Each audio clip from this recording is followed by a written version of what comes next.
Welcome to today's episode, everyone. For those of you just joining on the podcast, my name is Marvin Fuentes and I am the founder of Fountain. We specialize in helping businesses work smarter and scale with intention. On today's episode, we have a fantastic guest in the roofing space. His name is Zabala, everyone. Yeah, how did you get into the industry?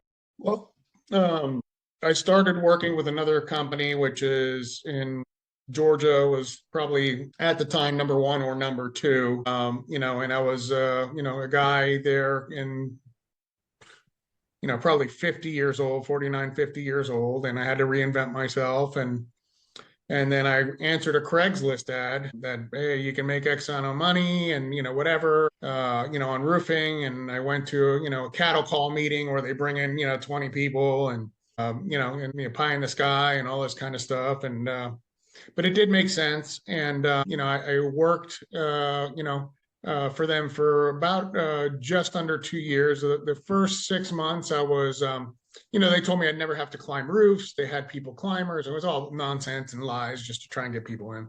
Okay. The first 6 months I was only getting up on like, 3-pitch to 6-pitch roofs and, holding on for dear life. And, when my checks weren't like everybody else's, everybody would say, well, you got to get, it pays more for 2-story, it pays more for inclines. And so I got to the point where I had to, either, jump on some roofs and do it, for real, or, I had to find something else to do. And I just chose to jump on into it. And, here I am, a 50-year-old overweight guy and, jumping on roofs. And, before that, my wife's like, oh, I don't want you falling off the roof. I don't think you should take it and everything else. But, you fast forward to now, I own a company. My wife's the office manager.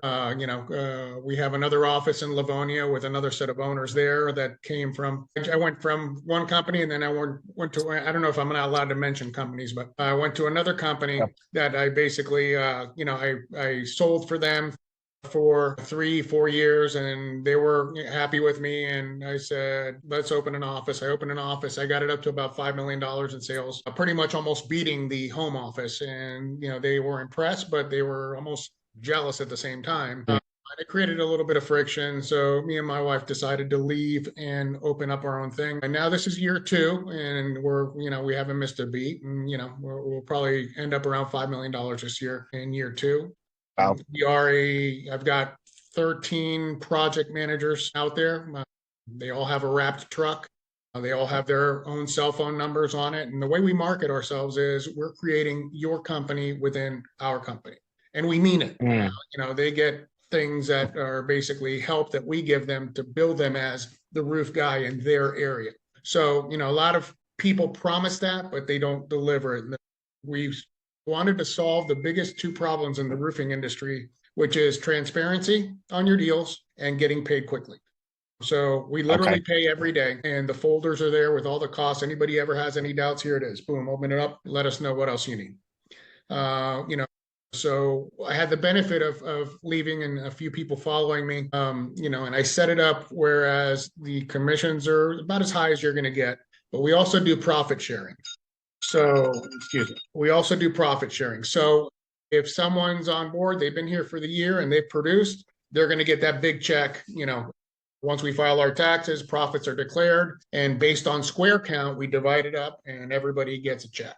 So, it's like getting a big signing bonus every year. Yeah. So not a lot of people do that, or they do it in a limited fashion. Whereas, you got to be like in the top 10% to get that bonus or whatever.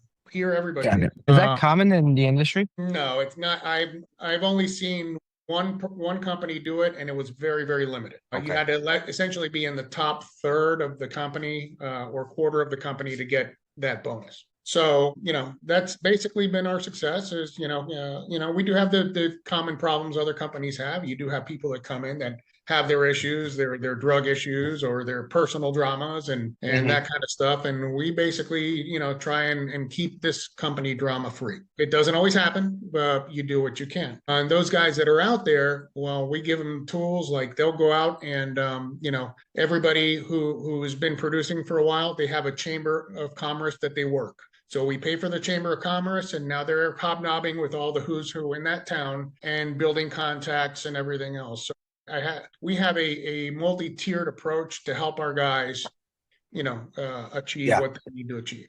With that rapid growth, you said 5 million in 2 years. What are some of the biggest challenges you faced with that rapid growth? Finding good people is the number one challenge in roofing, because as everybody's going to know, you're going to kiss a lot of frogs to find the prince. So that's really it. And we've struggled, and the people that have been most successful are people that are in our universe, friends of friends. Last guy I hired was my waiter at the Longhorn restaurant. He had the right attitude, he had the great service, and he is now come on board. So I hire people for attitude, and I will train the right person. And Yeah. when you train people, they don't come with the baggage from another company that a lot of people do. And there's a lot of bad habits out there, and so we tend to try and not pick up people with those bad habits. Yeah. So that's more common than not. I think a lot of business owners are looking for people with no bad habits where they can just train with a clean slate. Yeah, I think that's very common. What was the number one way that you guys gained the most amount of clients? Well, I have a 3-tiered approach, okay? And everybody knows of it. I've talked to people about it, but implementation, nobody implements, right?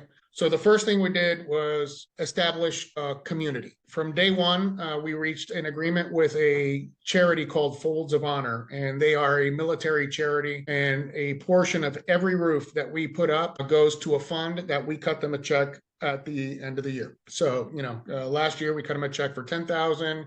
It'll probably more than double for this year. And we're able to put them on our trucks. We're able to put them on our brochures. Every time my guys are knocking a door and it's a veteran, we give a portion to, and people want to do business with companies that are just not about themselves. So, you've got to give back to the community. And multiple communities, we spend money on the sports teams. You got to give back, right?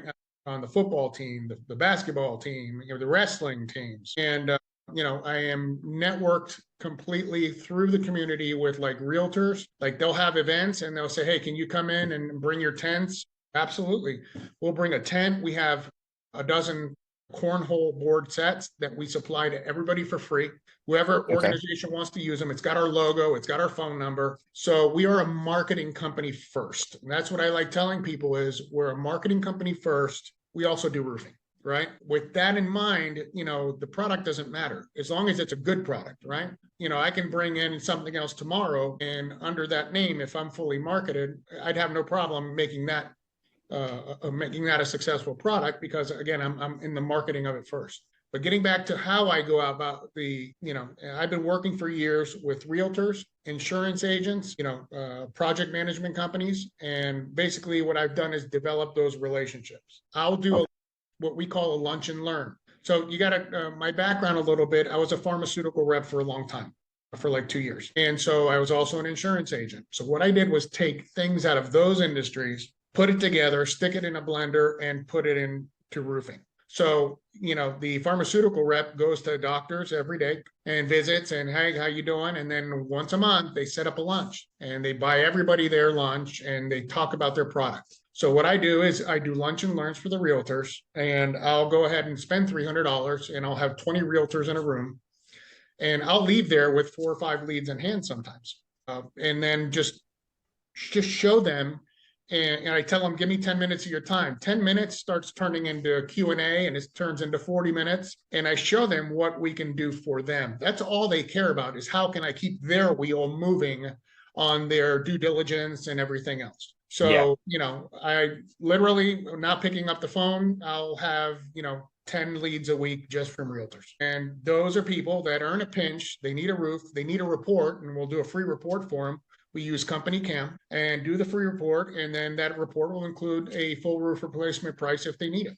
If it's a repair, we'll quote a repair too. So, that's, key for us as far as getting out there. How do you guys go about quoting exactly? How does that process look like? Well, once we determine we're going to go ahead and quote a customer, I don't have a traditional CRM that puts a quote together. I do have one on the back burner for things like gutter. I use Joist for gutters and things like that, but we use Company Cam kind of to substitute our CRM. I already said that, we talked about it until we hit a solid 70 roofs a month, there's no need for a CRM. So we can use Company Cam to do everything from the reports, everything else. As far as putting a quote together, I have a standard boilerplate where I've taken pictures and information from Owens Corning, who we work with. And all we need to do is plug in the numbers, and it's very professional. It's 3-4 pages long. Then we include a copy of our insurance, and then we include a copy of the letter from Folds of Honor saying, hey, these guys are legit, and a portion of every roof is coming back to us to veterans. And, nobody can touch our proposals.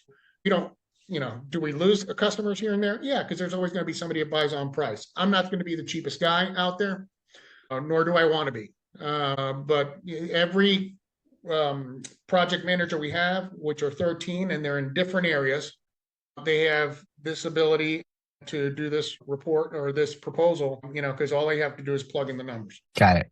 What do you think was the biggest lever that allowed you to make the biggest jump in revenue? Relationships, developing relationships, be it a realtor relationship, be it a local relationship. For example, we just did the local athletic director, who is also the high school football coach, the best known guy here as far as athletics in LJ. We did his roof, and I cut him a special deal on it, and I said, would you mind doing a video for us? It'll take 20 minutes. We'll do it at your house in front of your brand new roof. And we did it, and it was the most successful thing. And we're just sitting there pumping the piss out of that on Facebook, and everybody's seen it a dozen times, and it adds to the credibility. So what we're doing, and we've now done the baseball coach promoting us, a local baseball coach. And what I'm doing now is anytime we have a high profile person that wants a roof quote, I'm going to beat everybody up on price on that just to get it so I can get that video. And so, I've got a videographer. He's local. He's actually the instructor at the local high school, does super duper quality work, and he's very affordable. So, on something that would cost anybody else $10,000, I'm paying $1,500. So on a full production type of thing. Wow. And you can go onto like our YouTube and just put in Phoenix Roofing Systems, and you'll see like the videos that we've got done so far. Yeah. What else do you guys do to get leads? You guys do Google marketing? I spend money on Google. I spend money on the Facebook. That's the consistent money, right? The reality is the ones that come in from Google usually are, the people that are going to be calling you and 2 other people, right? We're going to get 3 quotes, and, like their grandfather showed them. So, what we do is we'll go out there, and, most people are just going to give them the quotes, and we're going to go out there. And if I see hail or wind damage, or my guys see hail and wind damage, hey, listen, why would you want to come out of pocket? I mean, there's enough here. We can file it with insurance. Sign here. And so now I've blocked everybody else out with my contingency. So if it's somebody that doesn't want to do that and just wants to get the quote, we'll get the quote, and I'll quote them lower only because it's Google. But Google and Facebook are the 2 tiers, and then everything else is a networking type lead. I have paid for leads before, and it works. Now I used the roof nuts and bought 3 cycles for Chattanooga area, and it worked. So it Do you still do that? Huh? Do you still do that?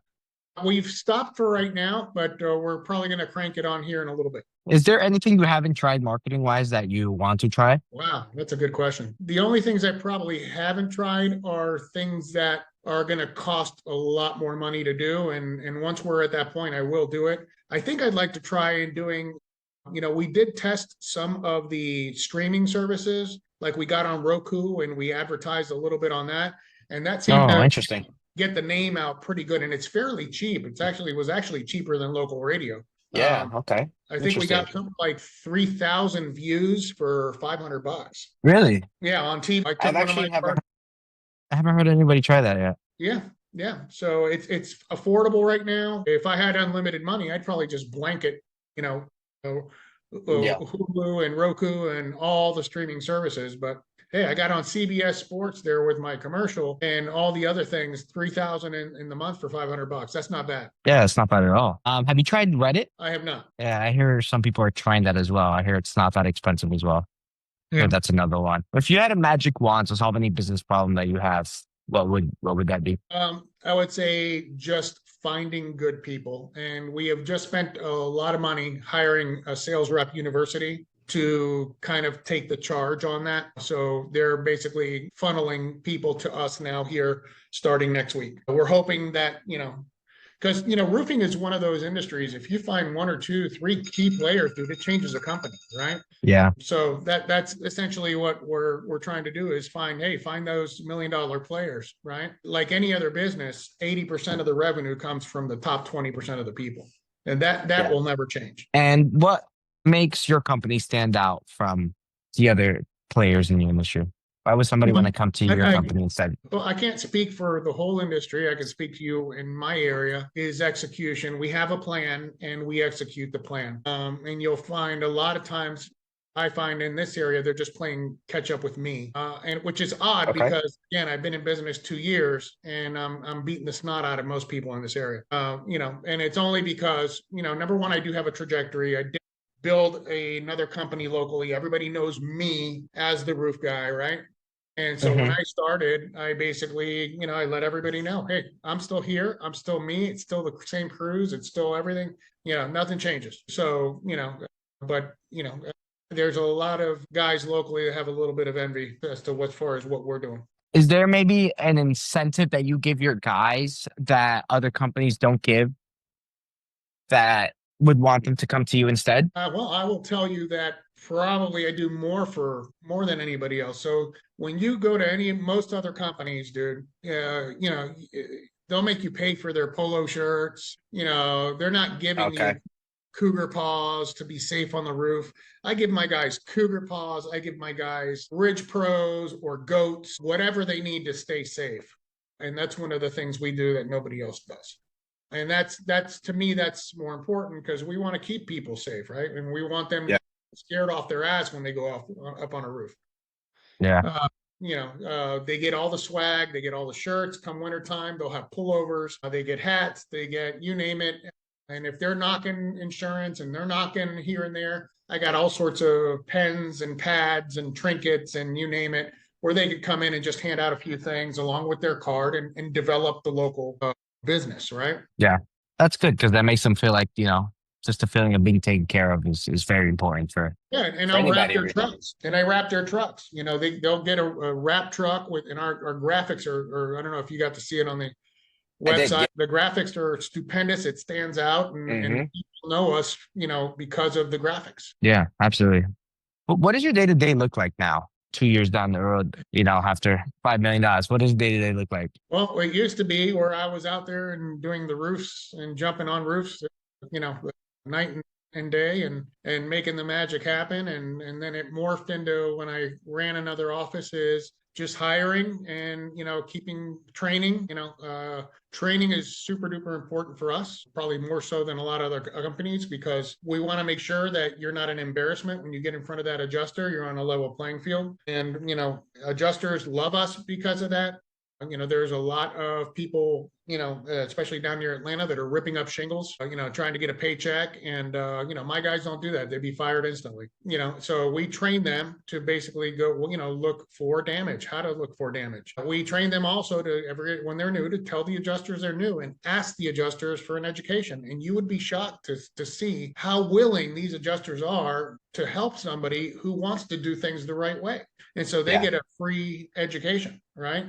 And we do our meetings, here, and I bring in guest speakers, and some of those are adjusters. And adjusters will come in and say, this is what we're looking for. This is what we're not looking for. And they give us their perspective from the time the truck rolls up to the time that they're talking to the customer about the damage. So, we have a tremendous respect from the adjusters in the area. Tremendous. And I won't compromise that. Yeah. Yeah, that's huge. That's very smart, for you approaching in that aspect in that way. What would you say is the biggest time waster in your day to day? Is there anything that eats up your time that you wish that it? Wow. See, my role has morphed. Now I've got managers now that will handle the day to day. And so that element of wasting time's gone pretty good. Now I'm more from a bird's eye view, I'm handling the radio, I'm handling social media, I'm handling all those things from the top down to make sure everybody's getting fed, right? And eventually, once I hopefully hit $10 million, that goes away because then I'll hire some snot-nosed kids out of college that will handle all the social media and they'll be in a room in the back making 50, 60 a year or whatever and handling it all. And I don't have to outsource stuff, the day-to-day for me is changing. I don't have a lot of wasted time. I can't afford a lot of wasted time, but now it's really working with my managers to kind of tell them what I need done, how I want them to manage and making, because they're fairly new also in managing people. So I want to make sure they're doing it the way I want it. I want it done. Yeah. What's stopping you from outsourcing those stuff you just mentioned now? Is it money, or is it like the time wasted in not wasted, but spent on creating new processes and for those positions? Money may play a certain factor in it, but that's a really good question.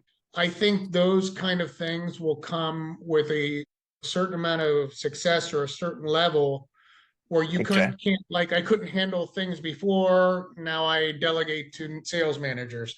When I get to the point where I can't handle that anymore, then I delegate to open those positions. So it's not money, I think, as much as a timing thing, because, let's face it, you do have a limited budget, like it or not, but you want to grow not too fast. And that has Yeah. been kind of our goal here, is to manage chaos, so to speak. So, you grow and you stay within the, you got the, when you're bowling, you got those little things on the side. You want to just keep it in check so you're not, killing yourself.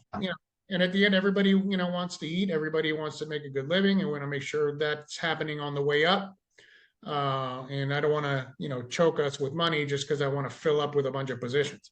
That's at this stage of the game for me would be foolish. And at this stage in your business, are you in the aspect of putting out fires or preventing fires? Preventing fires is training. Putting out Yeah. fires is after the fact. And we handle a little bit of both. So when you have that fire, and let's say it's a customer and a particular issue, you want to make sure that the person who's your PM on that job is aware of how the fire started and gets the lesson out of it so it doesn't happen again, right? And Yeah. then you talk to them about this fire, because that fire may have created an extra $2,000, $3,000 in expenses. And you want to show them how that affects commission and everything else. So they have to be super duper duper careful. So you're doing a little bit of both. As an owner, proactively, if you're not, you're really hands off. You know what I mean? So there's going to be fires at the most basic level, and there's going to be fires at the, the upper level too. Yeah. Not at an upper level, so to speak, because we're still growing as a company. We're humble, this whole thing, I give credit to God, because I say God set up this company. God put the pavers out there. All I had to do was step on it. And that's the truth. Yeah. That's amazing. For your training, when you're onboarding somebody, how does that look like? Is it you doing it one-on-one, or is it one-on-one mixed with like training videos that you've created? Do you have a hub for training stuff? How does that look like? We're at the point where we're going to probably install some sort of hub and tie it to the website, where there'll be a code and the contractor get in there and can watch videos or watch whatever and maybe even have some practice tests and whatnot. But right now, my training, I've been doing the same thing for years. I do what I call Phoenix 101. Phoenix 101 is basically talking about the opportunity, talking about what is needed to be successful, talking about where we get our customers from. There's insurance and there's retail. Here's how insurance works. Here's how retail works. And, give them the whole broad brush on the industry. A lot of times it's people that are considering coming on board, or they've just signed on board, and you just want to start laying the foundation on that. And then that's Phoenix 101. And then at that point, I start sending videos from like Adam Bensman, or, any one of the 5-6 guys you see online, and let them self-feed at home. And then I have what I call a new hire kit.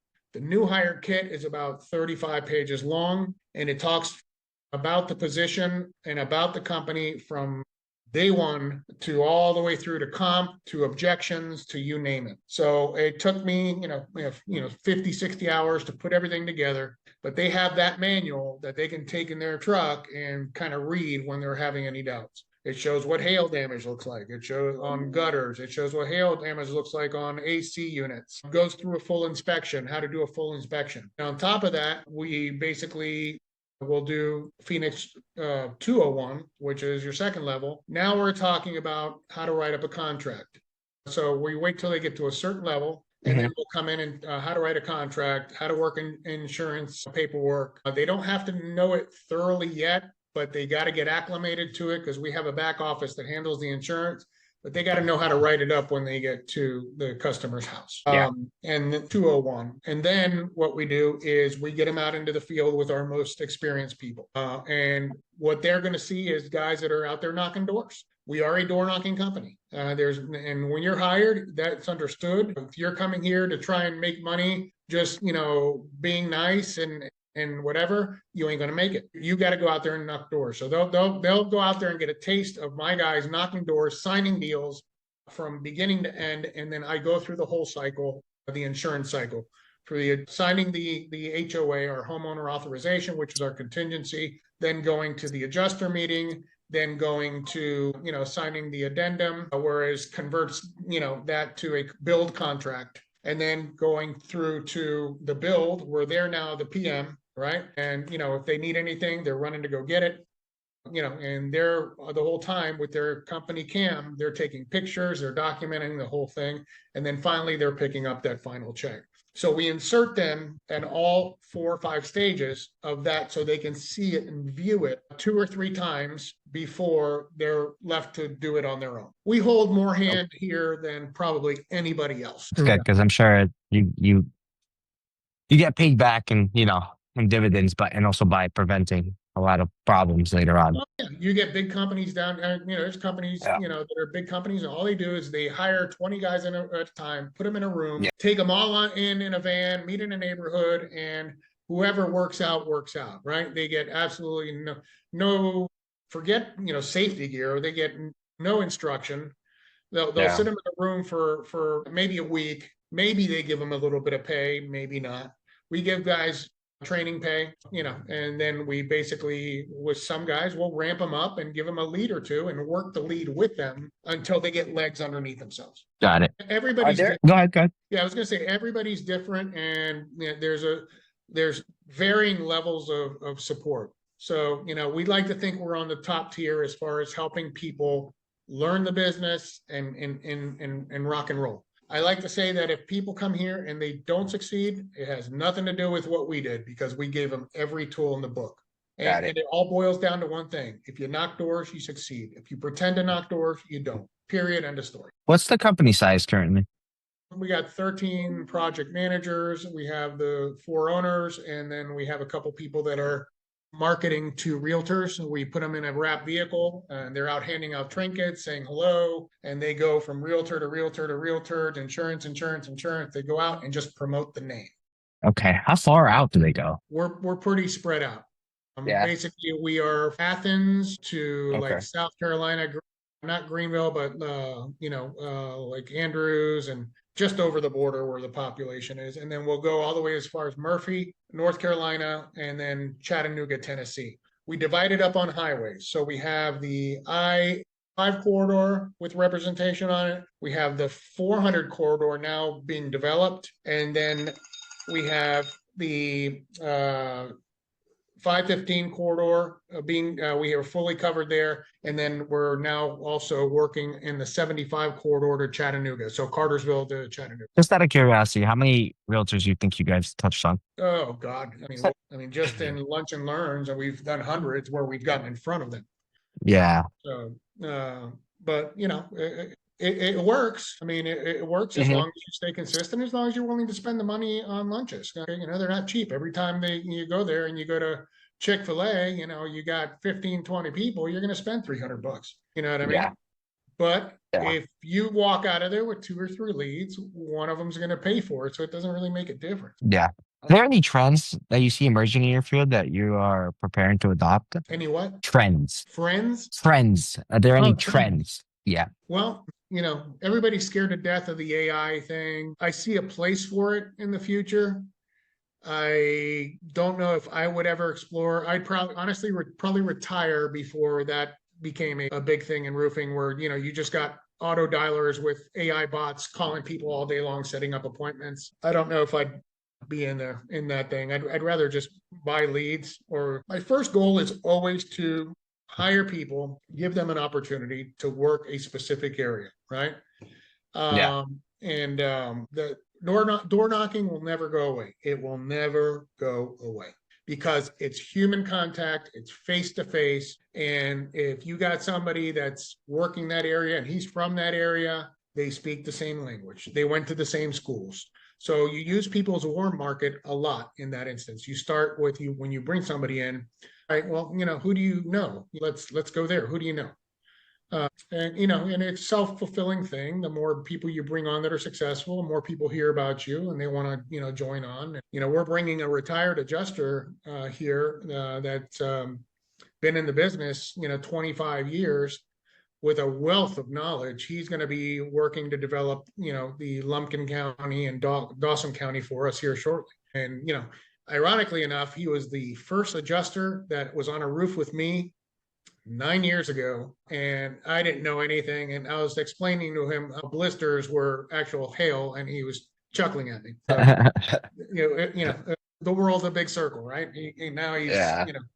he's seen what we've done here. He loves us, and he wants to. He's retired, and he's tired, and wants something to do. And we can surely use his knowledge, especially for training people, because that's a incredible, valuable resource, right? Worked for Yeah. AllCat for 25 years, and have him out there and showing guys, what hail damage is, what wind damage is, what adjusters are looking for, and how to maximize your claim, that kind of thing, what to Yeah. supplement for, what not to supplement for.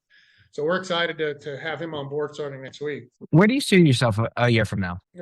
Frankly, in the same positions as far as what I'm doing, sales wise, I'm hoping by the end of next year, maybe get to 6 or 7 million. Again, it all depends on the people you surround yourself with, right? So you get one or two or that are what we call impact players, it changes the game. And Hmm. all of a sudden, as long as you're making sure that those impact players are part of your growth plan, and what I mean is, that guy comes in, does $1 million, $2 million, and gets it, right? Well, that's the guy you want running an office. That's the guy you want running a team, right? Hmm. So, that's, there's no telling, where I'll be in next year, but I can tell you that, Lord willing, I'll be doing the same thing, but I'll just be trying to find good people to expand with. Is there anything different you plan on implementing now and probably in the next year or something that you haven't done yet? Or maybe you Uh, have, it didn't work, and then you're going to give it a try again? yeah, we'll see where we're at. Not this year, but maybe next year. If the growth is continuing, then we'll probably look at going ahead to getting Job Nimbus or getting Roofle or some CRM that we're gonna, use. Like I said, I was waiting because I've got my wife can physically handle, 35 files a month.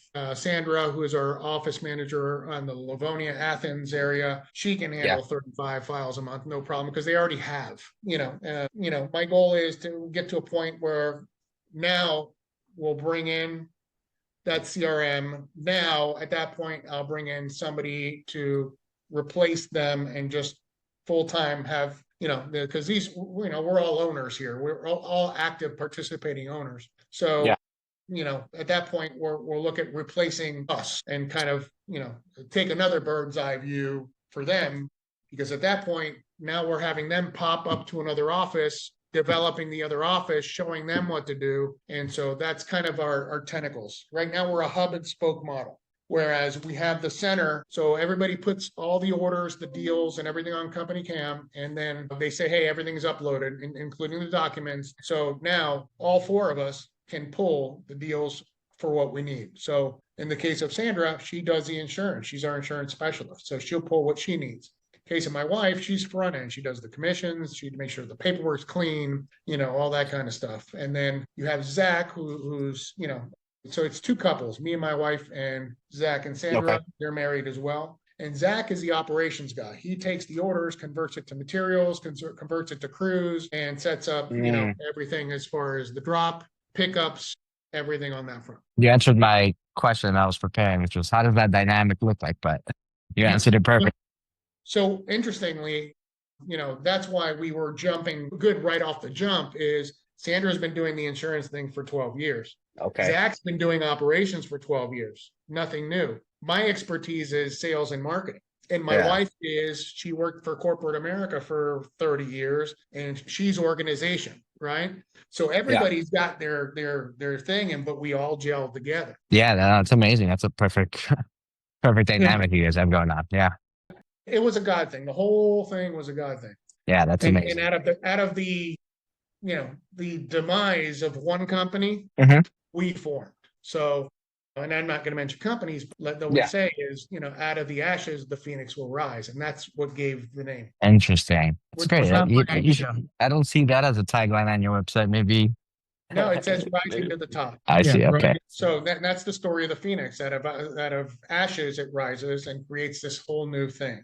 And that name came to me in the middle of the night. I already had another name set out. And like I said, it's a God thing. And basically, I woke up to out of the ashes, the phoenix will rise. And I'm like, that was weird. Okay, that's it.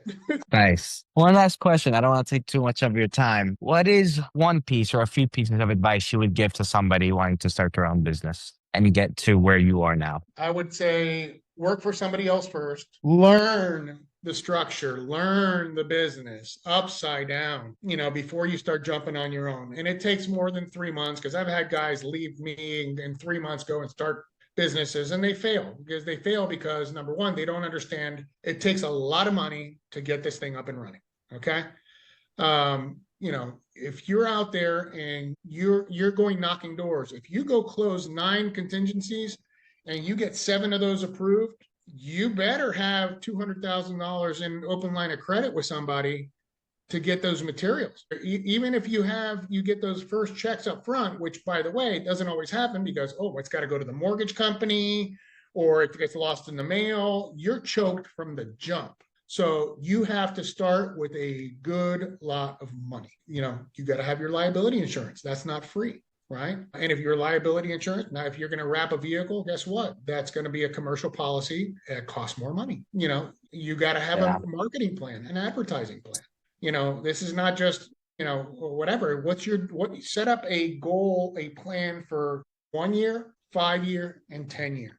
And then make sure you're executing at different things at different levels for that time. And the people that are able to visualize the most are the guys that can hit the goal. But you got to start learning it from somebody else. Some of these bigger companies, they're great as a breeding ground to help you. And then you figure out, and that's what we did. I figured out what sucked somewhere else. And I said, we're not doing that. Right. And that's the first thing when a company comes in, and especially if they had experience, I'm like, we don't do any of that. This is what we do. But you've got to have structure. You've got to have money. And then, another thing is, people go out there and incorporate a name and call themselves like, Mendez Roofing. Don't ever put, get your ego out of it. Whenever you put your personal name and the name of the business, you're limiting yourself to that town, that county. You're not going to go too far over that. Get a neutral name that you can use. And eventually, you can, maybe I'll franchise one day. I could take Phoenix Roofing anywhere, right? But take the vanity out, use, get a name, get a marketing concept, develop the market. With AI now, anybody can go on there and say, I need a cool logo for this, that, and the other. Yeah. In 2 seconds, they got a logo, they got a marketing concept, and the whole thing. It's funny is I went to ChatGPT like a year ago. No, not even a year ago. It's like 6 months ago, just to see if I'm starting a roofing company from square one and I want to be successful, what are the things that I need to do? And it laid out a whole business plan for free. And I'm looking at that thing and I'm looking, okay, check, check, check, check, check, check. Everything that I was doing was already on that plan. So I know I'm on the right track because it talked about getting involved in the community. It talked about, all these things that many people aren't doing. You know what I mean? So one last question, since I thought of it as you were talking earlier on that last part. You mentioned 1 year, 5 year, and 10-year goal. What's your 10-year goal look like? My 10-year goal? Yeah. Receive a giant check for the company, and I'm walking out the door to my fishing boat, never to come back. I'm 59 years old. So that's my 10-year goal is I'm out. So if anybody's out there listening and you want to buy a company in 10 years, reach out. Albert, thank you so much. I really appreciate you taking the time. This was amazing. And I hope to speak to you soon. All right. Is No there worries. anything you would like to say to our listeners? Yeah, I'd just like to say that roofing is a game changer. Roofing is a life changer. Just do it. Don't pretend to do it. Go out, knock the doors, go out and build a business for you and your family. You can make as much. I know I can get guys on the phone right now that are making $700,000 a year just knocking doors. And there are people that are making $2 million, $3 million knocking doors. You can do it. Just go out there, get it done. Don't say you're going to do it. Don't tell people I'm going to do this. Just freaking do it. Okay. Impress yourself. Set your daily goal. Like if I were a roofing salesman coming in, and I had my rack cards, I'd put my name and my phone number and I'd get 50, 60, 70 minutes, many I need done. And I don't go home until I've knocked those doors. And if they don't answer, I'll leave it on the door. But you basically don't go home until the job is done. Some days are Yeah. going to suck, and some days you're going to feel like the king of the earth. But that's okay. During that time, things are going higher, higher, higher, higher, higher. And at some Yeah. point, you're going to say, okay, I got this. I can, I got a little access to some money. I'm going to go out and knock it and venture it on my own. But everybody can do this. Albert, thank you so much. No, you're welcome, dude. I'm glad to be on, and I always try and help people when I can.